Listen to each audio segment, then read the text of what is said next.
Senhores telespectadores, esta paisagem larga, luminosa, que está na nossa frente é o estuário do Rio Minho. Queria-lhes falar, claro, no Rio Minho, mas eu vim aqui foi por duas razões principais.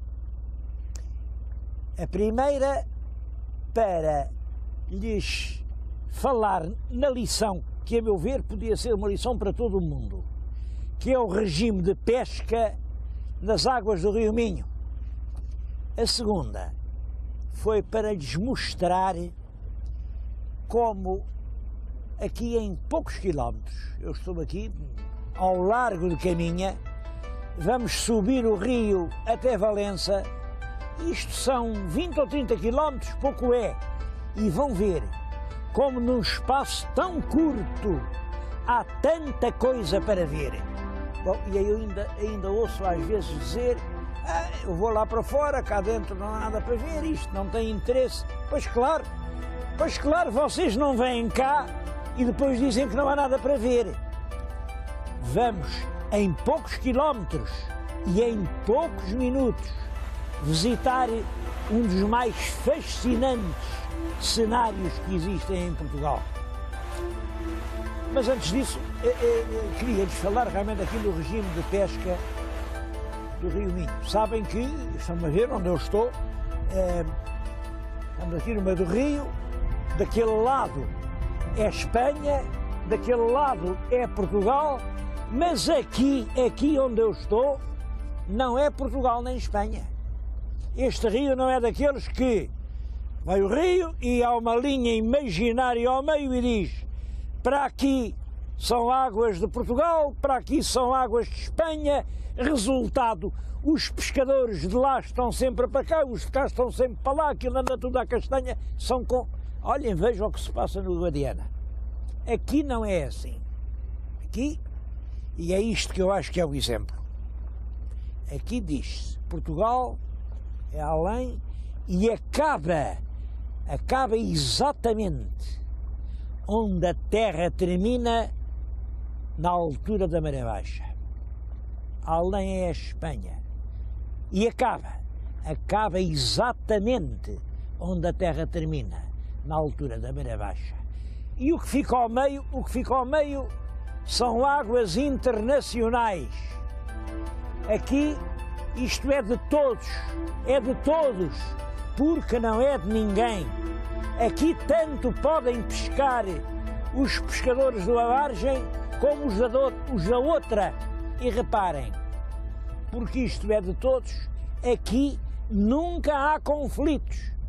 Pelo contrário, lá embaixo no Guadiana, os conflitos são frequentes, como infelizmente todos sabemos. Há até uma palavra, palavras novas, eu sempre que faço um programa aprendo uma palavra. Aqui a palavra é gamelizar. Reparem, gamelizar vem de gamela.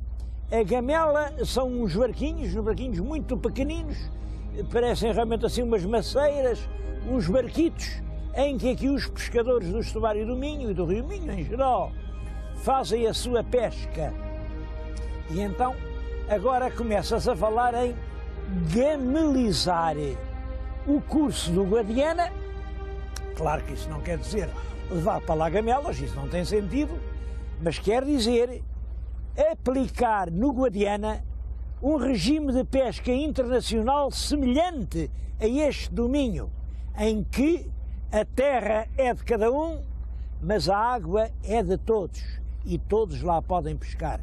Esse é que é o projeto de que por enquanto se fala um pouco vagamente de gamelizar o Guadiana, quer dizer, tornar as águas comuns. Eu acho que até havia uma ideia mais bonita e aproveito esta manhã extraordinária em que estamos aqui no estuário de um dos mais belos rios portugueses para sugerir, eu às vezes sei que neste programa tenho dito tanta coisa insensata, tanta coisa fora do comum, mas lá fica a semente. Lá fica a semente. A minha ideia era gamelizar o mundo, fazer um mundo para todos, um mundo em que todos pudessem pescar.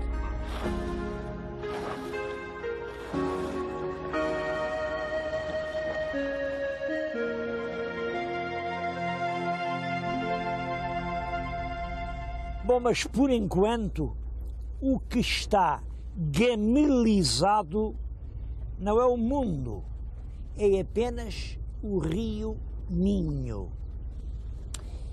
Devo-lhes dizer que o Rio Minho é um rio que tem uma importância muito maior que os nossos combêndiozinhos de geografia lhe costumam dar. É um rio que tem um curso de cerca de 300 quilómetros. Ele, é claro, nasce no norte de Espanha, lá para as serras do Cantábrico. Felizmente, nasce nesta vertente virada a sul. Se fosse na outra, corria para o mar Cantábrico e era uma vez um rio. Mas vem por aí e é um rio que fez nascer 3 cidades. E 3 cidades que na história tiveram um papel importante. O rio passa em Lugo, passa em Ourense, passa em Tui e depois vem aqui desaguar neste grande estuário. Eu até tenho esta hipótese, eu bem sei que em nomes de terras não se deve fantasiar. Mas como sabem, um dos temas que os nossos sábios discutem, é de onde vem a palavra caminha. Bom, chegaram mais ou menos a uma conclusão. É que é uma palavra muito antiga, formada muito antes de haver português, com uma raiz indo-europeia, came, e came deu, por exemplo, câmara, deu chaminé, deu talvez caminho. Came significa coisa fechada. É muito possível que aqui, neste grande rio, em que se encontra depois uma espécie de mar fechado, uma câmara marítima, onde os navegadores se podiam albergar, que a primitiva caminha tenha nascido deste grande estuário. Devo-vos dizer que os rios têm na história, e como os meus programas são de história, queria fazer sentir isso, os rios têm na história da civilização um papel extremamente importante. Eu já lhes tenho dito, ainda agora há pouco tempo lhes falei, no que foi a revolução do comboio. O comboio, no fundo, foi isto. Estenderam-se carris sobre o terreno. É claro que o rodado sobre o carril desliza facilmente e o comboio pôde chegar a toda a parte. Ora bem, a primeira rede de carris que houve no mundo foi a dos rios.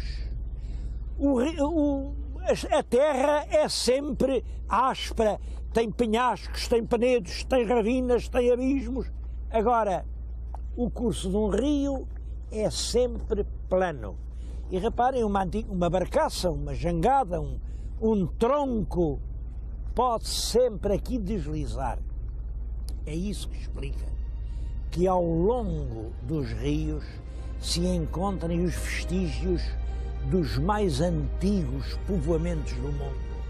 É isso que explica as gravuras rupestres que há nas rochas, é isso que explica que ao longo dos rios haja sempre, então aqui nesta região do Minho, um impressionante povoamento paleolítico, neolítico.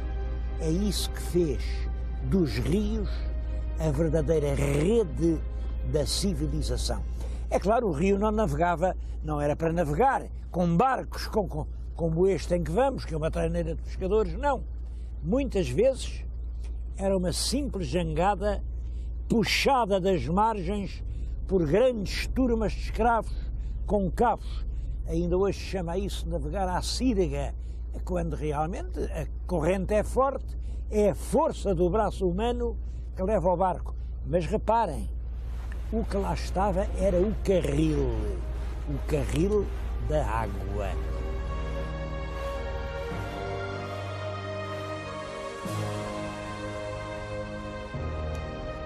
A primeira povoação importante que se encontra é Seixas. Bom, Seixas está na nossa frente.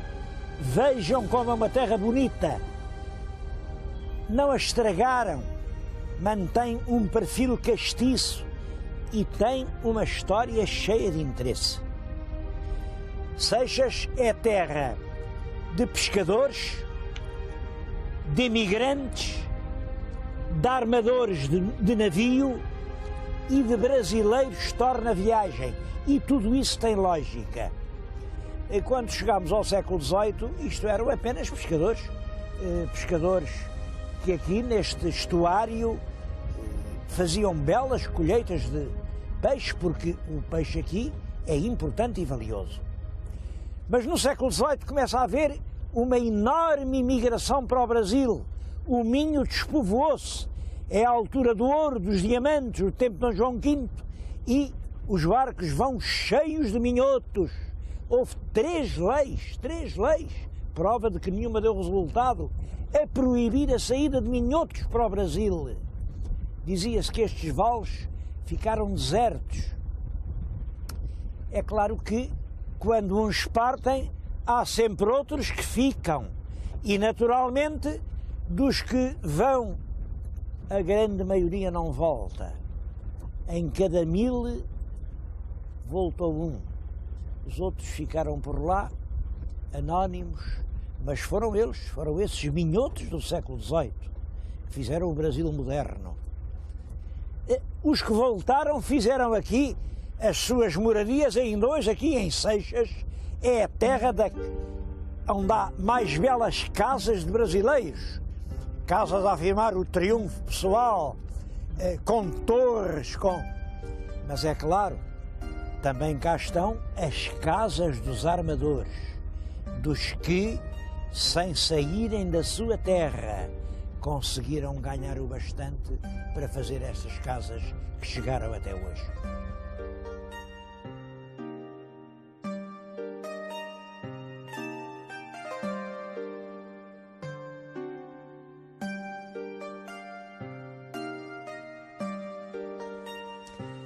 Em Seixas ficaram as casas dos brasileiros, mas é claro, passou o tempo do Brasil. Os moradores de agora voltam a ser pescadores e pescam. O rio é fértil, dá a lampreia, dá a solha e agora está a dar uma espécie nova, eles chamam-lhe o meixão. O meixão são as angulas, são aquelas iroses minúsculas, pequeninas, que, enfim, que mal começam a viver e que são apreciadíssimas. Para isso usam uma rede tão fechada que aquilo não é a rede, aquilo é uma tela. É claro, a gente olha para aquela tela e pensa, por este caminho, qualquer dia acaba-se o peixe, porque aqui não passa absolutamente nada. Eles pescam tudo. É uma questão também a resolver no futuro. Mas o que eu queria principalmente dizer ao meu telespectador é que se algum dia passar aqui em Seixas, não deixe de ir a Vilar de Mouros. Vilar de Mouros é uma aldeia, fica a 4 ou 5 quilómetros daqui, a um instante, e é um dos lugares mais fascinantes que existem no Alto Minho. Como sabem, o que tornou esta terra célebre foram festivais de juventude. São milhares e milhares de jovens que vêm para aqui. Até acontece que alguns dos visitantes se apaixonaram tanto pelo sítio, ficaram. Têm agora aí as suas casitas, vivem por aí. Este rio que estão a ver já não é o Minho. Este é o rio Coura. Mas se descermos o Coura, ele vai desembocar no rio Minho, lá embaixo em Caminha.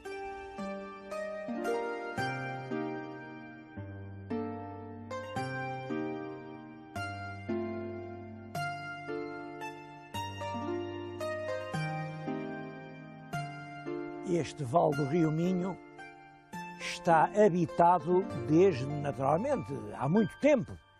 Eu podia dizer dezenas de milhares de anos, mas vou apresentar aqui a prova.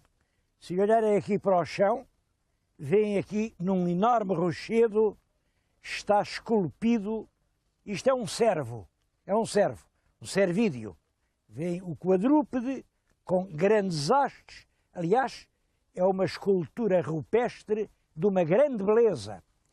Esta mesma laje, ali embaixo, tem uma série de desenhos, parecem-me símbolos solares. Bom, mas nesta mata, sobre o arvoredo, em cada grande laje, novos conjuntos de desenhos.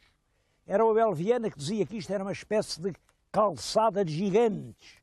Há milhares e milhares de anos, os homens escreveram aqui aquilo em que pensavam, aquilo em que acreditavam. Sabemos lá se se eram deuses, se eram desejos, se eram símbolos, se eram marcas de terreno.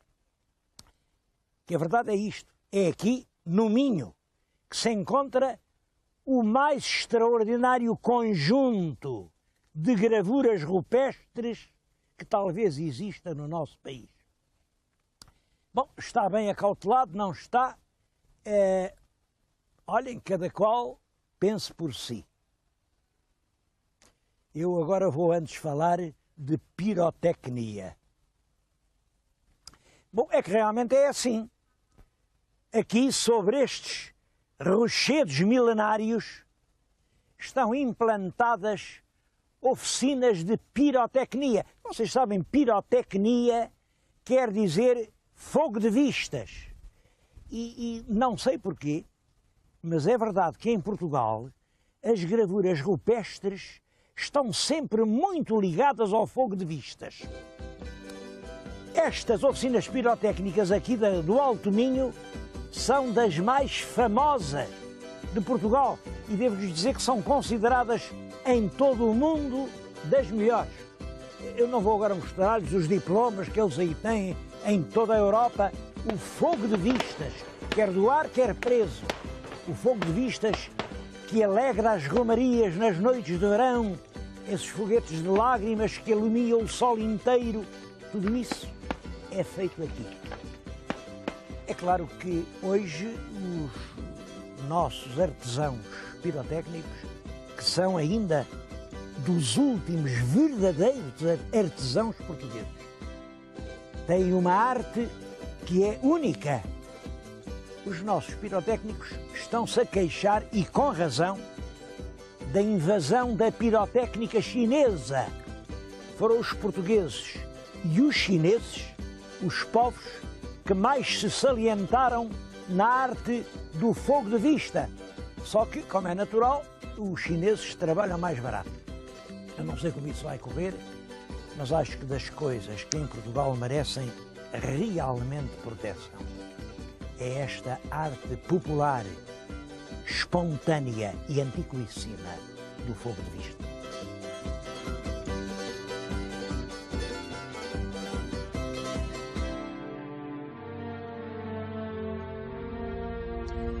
Agora, na nossa frente, estão duas ilhas. Esta, deste lado, chamam-lhe Ilha dos Amores. Bom, tem uma vegetação fechada, densa, que esconde, mas parece que quem lá se escondia eram os contrabandistas. Não sei porque é que lhe chamam Ilha dos Amores. Em todo caso, a história importante que eu queria contar não é essa, é da outra ilha. Este grande tufo de arvoredo esconde uma ilha relativamente grande, ela tem cerca de 40 hectares, que é a Ilha da Boega. Bom, a história da Boega é esta. Aqui há uns anos isto era um enorme pasto, tinha muito gado, tinha cerca de 120 bovinos que pastavam ali e era aqui, enfim, um dos centros de produção de leite importante aqui da região. Depois o dono da ilha pensou, mais bois, menos bois, que diabo, o que é importante não é o leite, é o turismo. Então resolveu fazer na ilha um grande campo de golfe, um campo de 18 buracos. Era num sítio muito bonito, havia de vir imensa gente e os turistas, claro, haviam de dar mais dinheiro que as vacas, não é verdade? O pior é que para fazer um campo de golfe é necessário usar produtos químicos que fazem crescer a relva. Esses produtos vêm para o rio, no rio matam o peixe e aí entra a política, é claro, entra a Secretaria de Estado do Ambiente e diz não pode ser, o senhor não pode pôr lá o campo de golfe. Portanto, não se fez o campo de golfe. Só que nessa altura já o dono tinha retirado as vacas e agora, desde há anos, a Ilha da Boega não é nem uma pastagem com vacas, nem um campo de golfe. É apenas um deserto. É um pedaço de terra, 40 hectares, completamente abandonados. Porquê é que eu estou a falar nisto? É porque quando se pensou em transformar a ilha em pastagem, ou quando se pensou transformar a pastagem em campo de golfe, não existia um plano integrado e completo de toda esta bacia da Foz do Minho. Isso não existia há 30 anos, nem há 10, nem agora, continua a não existir. Não é que os empreendimentos fazem-se assim um pouco à toa, se têm sorte e licença vão para a frente, se não têm, não vão.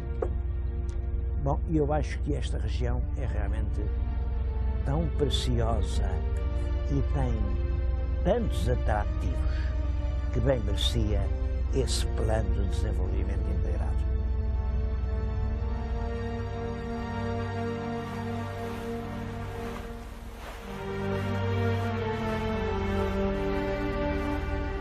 Uma imagem bem curiosa é esta.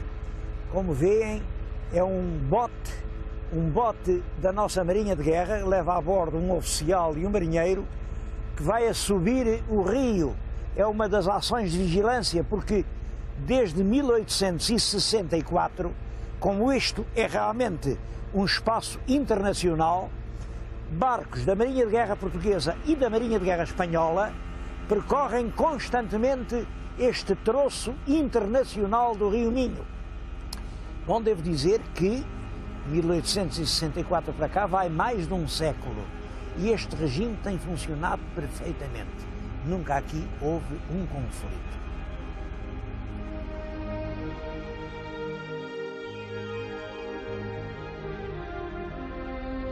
Uma outra escala no caminho é Vila Nova de Cerveira. É realmente uma bonita vila e tem esta coisa curiosa. Foi fundada pelo rei Dom Dinis, portanto, entre o século XIII e o século XIV, que é o último quartel do século XIII, primeiro do século XIV. É o tempo do reinado de Dom Dinis. Foi Dom Dinis quem lhe pôs o nome Vila Nova de Cerveira. E Cerveira quer dizer terra de servos. Certamente é uma pura coincidência, mas recordam-se, naquele grande rochedo que há bocado vimos, artistas de há 5.000 anos esculpiram um servo. E é realmente ainda o servo que vem a inspirar o nome dionisino desta Vila Minhota fundada por Dom Dinis. Não temos tempo de desembarcar, mas podem crer, vale a pena visitar Vila Nova de Cerveira.